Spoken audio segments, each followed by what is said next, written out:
Not some questionable. The whole country looks like it's a fraud. It's fraud, waste, abuse, but it's a tremendous fraud. And what Elon and his group of geniuses have found is unbelievable. It's unbelievable. And that's just in USAID. Soon we're going into education. You'll find the same thing but bigger. Soon we're going into the military, and you're going to find a lot of bad things happening there. You'll find it because our government has not functioned properly for many, many years, and we're going to make it function properly. We're even looking at treasuries. There could be a problem. You've been reading about that with treasuries.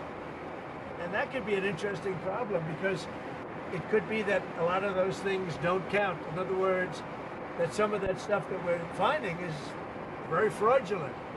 Therefore, maybe we have less debt than we thought of. Think of that. So a lot of things are happening, but Elon's doing an excellent job. We started with 12 guys with high IQs, and now we have 100 guys with very high IQs. Do you think Congress has failed to do their oversight, or do you think your first administration, some of your cabinet agencies? I think everybody failed. I think everybody failed. And why does Elon's financial disclosure remain secret?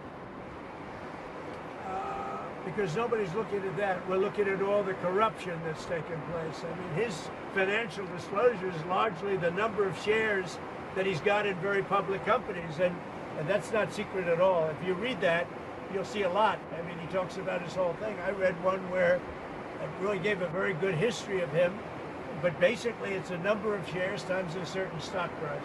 So why is that not public? It is public. All you have to do is read it. So on USAID, sir, what is kind of like the message to countries that depend on humanitarian aid distributed through USAID? What is your message to those countries? The ones that have been, the few that have been legitimate in terms of getting legitimate money, will probably put it through the State Department. It'll be handled by Marco Rubio, highly respected man, Secretary of State. There's no reason for USAID, when you look at the politicians that have been in there sucking the blood out of it, when you look at all of the fake deals, I mean, look, all you have to do is get a list of all of the things. You can see by the heading.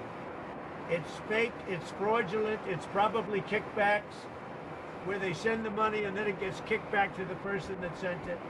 So the ones that are good, and there are not many of them, but the ones that are good, and there are some, will probably have that be handled by Marco Rubio in the State Department. Will they take on some of the USAID workers? They could, if they like. Mr. President, another Will it still be called USAID, Mr. President, or will it not? I don't know that it's going to exist. Why would you need it?